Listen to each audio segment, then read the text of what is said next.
My name is Gennady Staskevich, and this is a class project on improving routing scalability of the software-defined networks. This is a midterm report.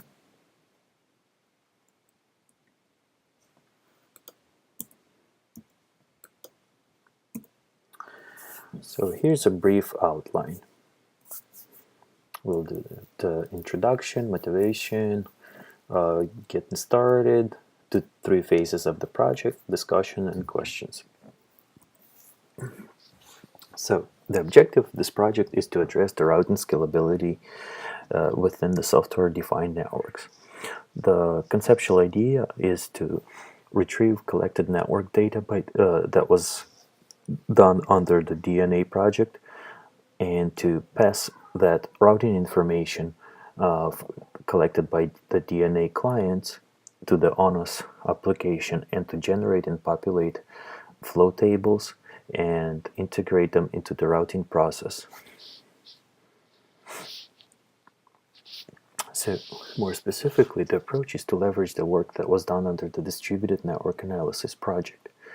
And some of the key objectives that the DNA project was developed was that it collected and performed traffic analysis at multiple points. So the 3 specific features of the DNA was the high efficient concurrency model that the Go language provided, Redis, an in-memory high-performance data store, and a compartmentalized design.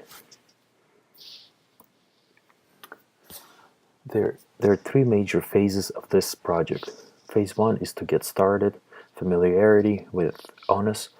Phase 2 is to develop ONOS application components, and Phase 3 is to combine them together. The workload breakdown. So both Gennady and Edward were responsible for the architecture design. Gennady did the environment installation and configuration.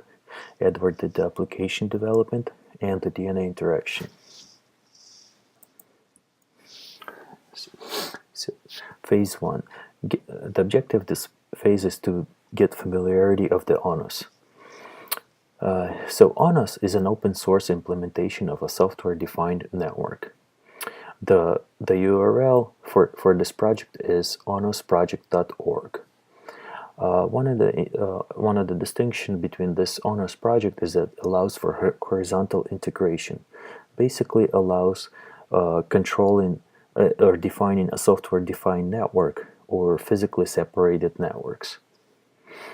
This network provides a strong consistency model, meaning that eventually all nodes or within this network will see the same same view of the network.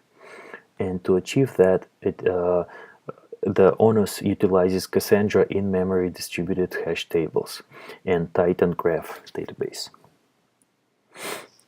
Okay, the ONOS project offers various releases, and looks like the release cycles between the is quite short between the release cycles.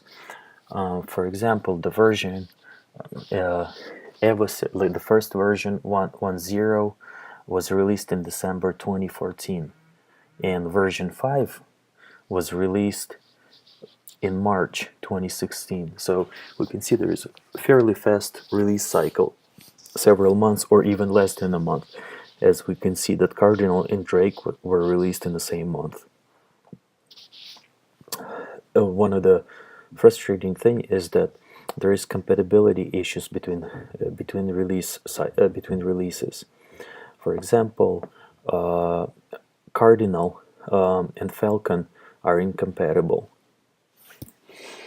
Also, the version 1.6, even though there is it's not officially announced yet, but this particular version is, if you build the latest release, it will already code will show up as version 1.6. And the tutorials that are available, they only include up to version 1.3 Cardinal, or actually, I'm sorry, version 1.2, I'm sorry. and 1.2.2 specifically.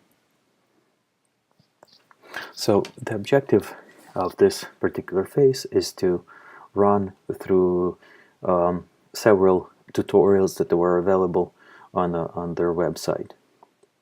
And one of the specific tutorials that is very relevant is the SDN IP tutorial. Here we can see a network of 4 edge routers simulating autonomous systems at each edge, where you see router 1, router 2, router 3, and router 4. And then we have 6 open flow switches that connect these networks. And in the upper center, we can see that there is a BGP node. It's an internal BGP speaker that is responsible for configuring the open flow switches. Quagga software is used for emulating the BGP protocol that runs on the edge routers that is used to talk to other edge routers. And we can see that each emulated autonomous system has a different external IP address that starts with 10.0.1, 2, 3, or 4 for each particular network.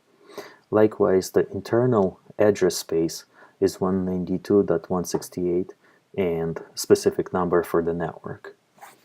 And there is, to keeping things simple, there is only a single client or host that connects to each one of the edge routers.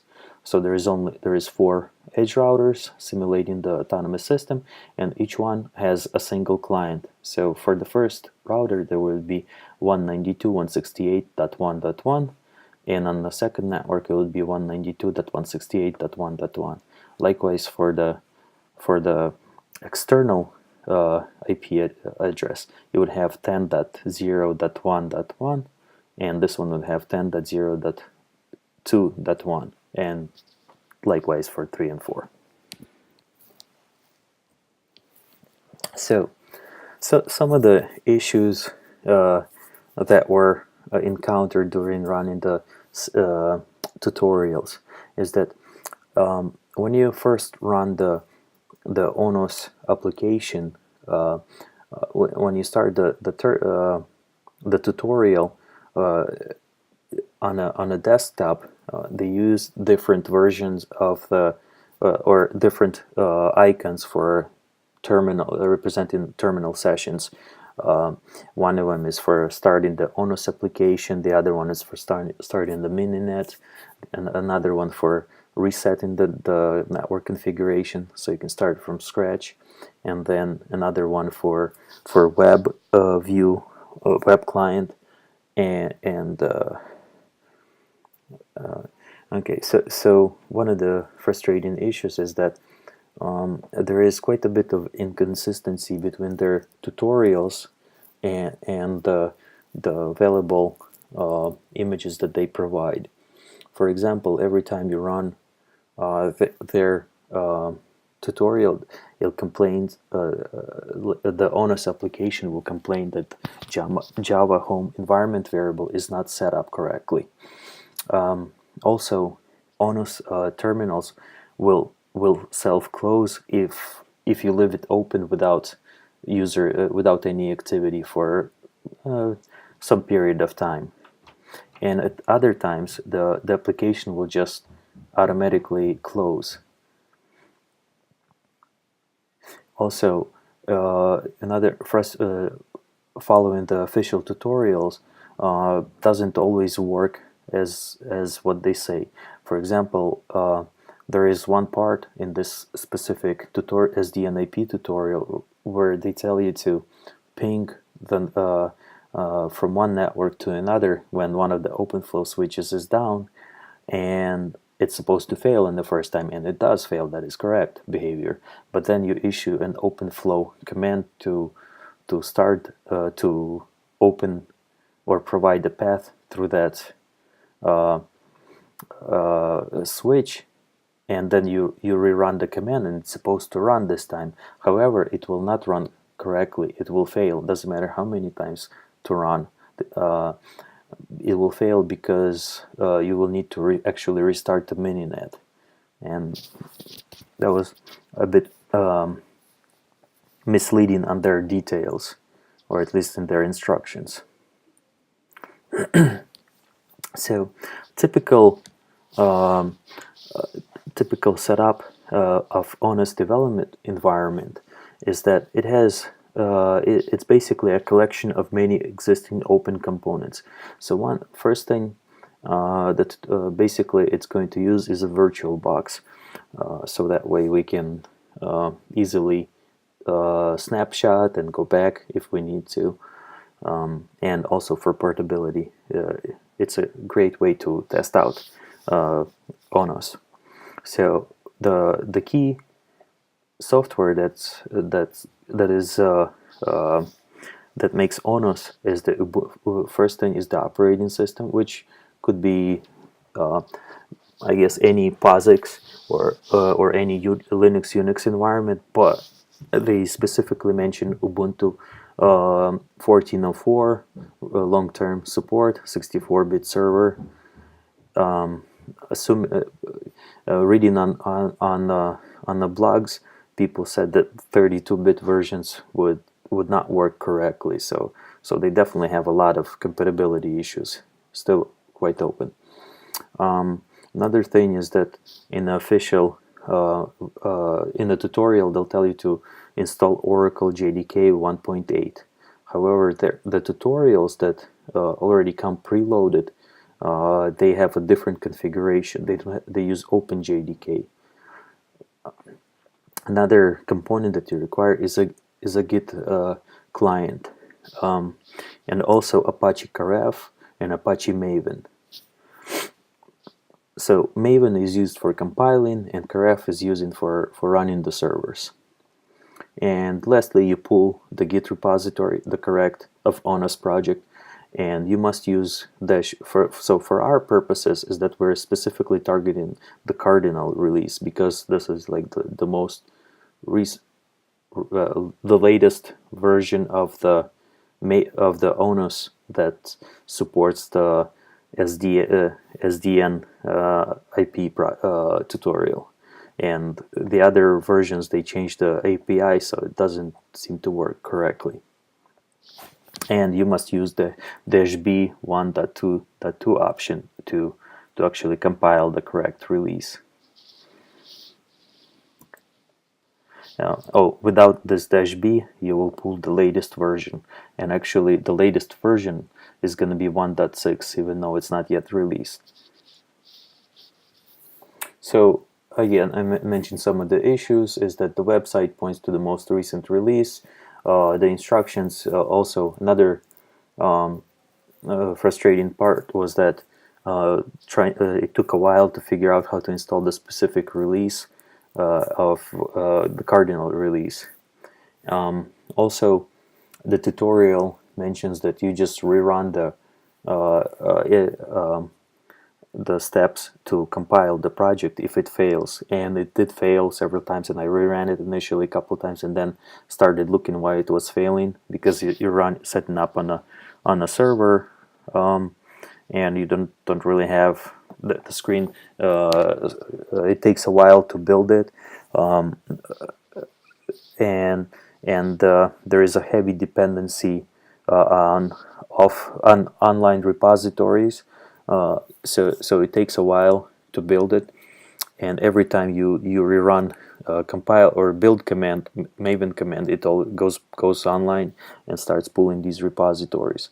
So it's a time-consuming process, and when you're doing that the first time, it will always fail because there is a problem with the JUnit, one of the JUnit tests, specifically to the time, one of the classes where it tests for time, date time, and region, and it fails on that one. So rerunning it multiple times, it's not going to fix this. It'll always fail, and one of the things that they suggest is just to rerun it.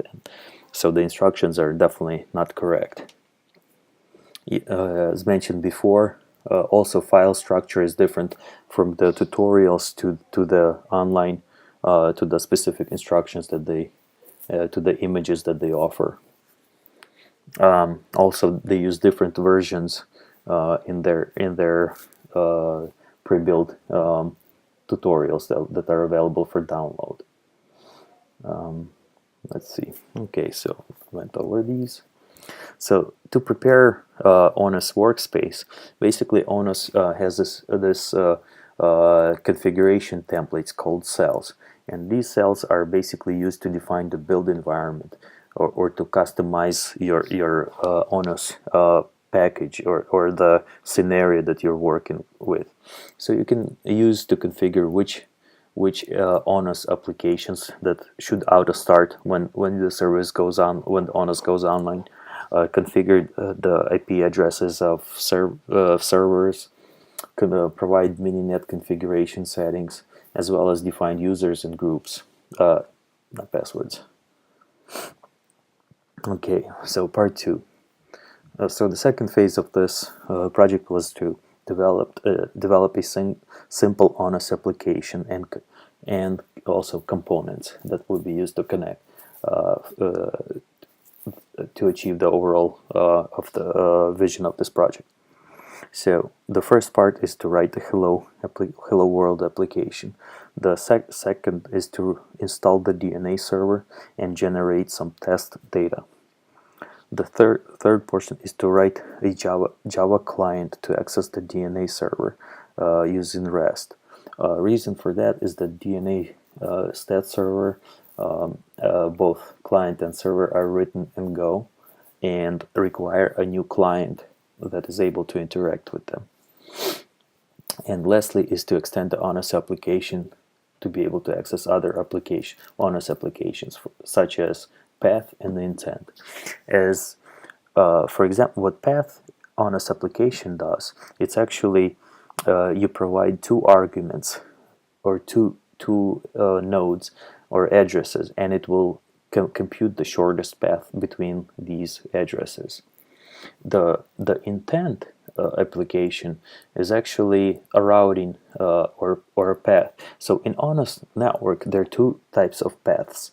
A direct path, say from source to destination, and you can specify specific steps or which nodes it should go to, and the routing will always go through those nodes as defined. If one of the nodes or links fail, then this path gets broken. The intent is somewhat similar, but unfortunately, I think the better name would be a dynamic path. Basically, it's, again, you defined your path like in a regular path, but in this one, it's dynamic, has dynamic nature. If one of the nodes fails or links fails, then the path, then the ONOS framework will try to reroute your data or packets through other nodes if it's possible, and will only fail if there is no path between source and destination, no alternative paths. So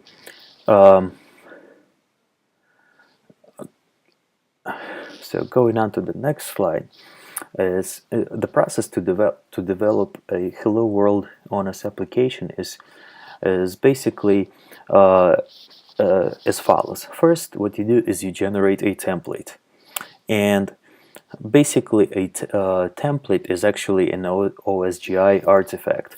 So ONOS is mostly OSGI set of OSGI components that uses Maven to generate them. And there are two ways to generate a template. One is you can see this pretty long, messy instruction, Maven instruction, or you can. There is basically a shorthand ONOS create app, and in reality, the difference between the two is that one is just this is just an alias for this command in the configuration in a bash file or C file that they provide. So when you execute one of these commands, it starts an interactive template generation process where you will need to provide a group ID, basically a namespace, an artifact ID, a class, basically a class name, a version of your application, and package details.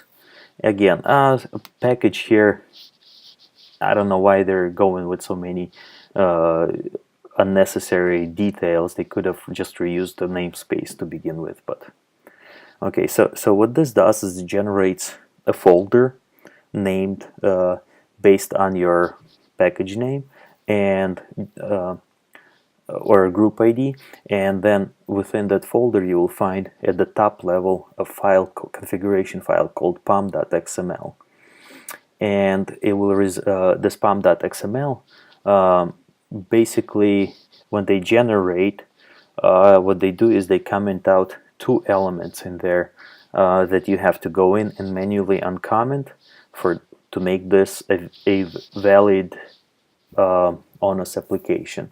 And then what you do is you can issue a maven clean build command and another command to deploy it. So this particular package, when you generate it, there is a sample Java application that what it does is writes to a log service that's running on top of ONOS, and you can make modifications to that and recompile it, and it will deploy. Okay. Okay. So one of the frustrating things about this particular step is that their tutorials are leave quite a bit to desire. When following their tutorials and building this, often the setup would work fine, everything else, but when you start generating the template, it would fail, and it would generate the template correctly, but then when you run maven build command, it would start failing for so many reasons, because one of them, that maven requires .m2 configuration files, and it's not provided, and some of the components, and I've run into so many issues with or spent so many days trying to resolve it, and then used their pre-built library, and that one seemed to work fine, or pre-built tutorial, and that worked fine. But following the instructions from the ground up, you can build just about everything except sample applications. So that was very frustrating. So if we look at one of the other components is to install the DNA stat server. And DNA stat server had three major components: a Go language, a Redis in-memory database server, a packet library, and Go packets libraries. So there were two libraries, one for capturing network traffic called Go packet, and another one, Go Redix, basically for accessing Redis server. So phase 3 of this effort is to combine these components and being able to write, have the ONOS application start updating routes dynamically based on what was captured from the DNA client. So the status of this is that we're able to generate the ONOS template, hello world, and we can print it, and we already wrote a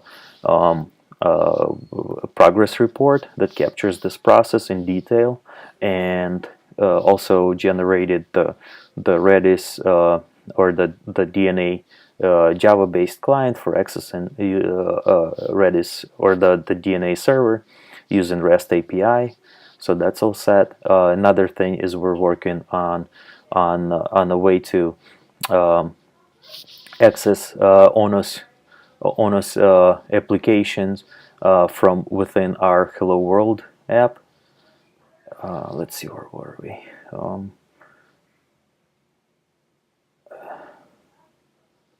Okay, yeah. So we're working on accessing the ONOS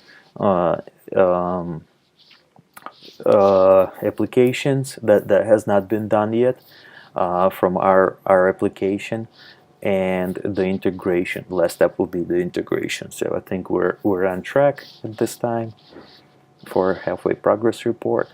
And some of the discussion points are, or takeaway points at this point: the system is very large and complex. It has way too many components and feels like more like running and managing Maven. Um, there are too many, again, too many configuration files, and it doesn't really feel like it's a solid application yet. It feels more like it's a beta quality. The instructions, the tutorials, and what actually they provide, the virtual machines that they provide for showing, following the tutorials, they don't follow the same architecture or the configuration settings that they tell you to follow in the instructions. So that's quite frustrating. And that it doesn't build by default is that you have to go through, figure out yourself the why it's failing, and so it's, I think they still have a lot of work to do. And I think that's it. And if there are any questions, okay, feel free to send an email. Okay, how do I stop? Okay.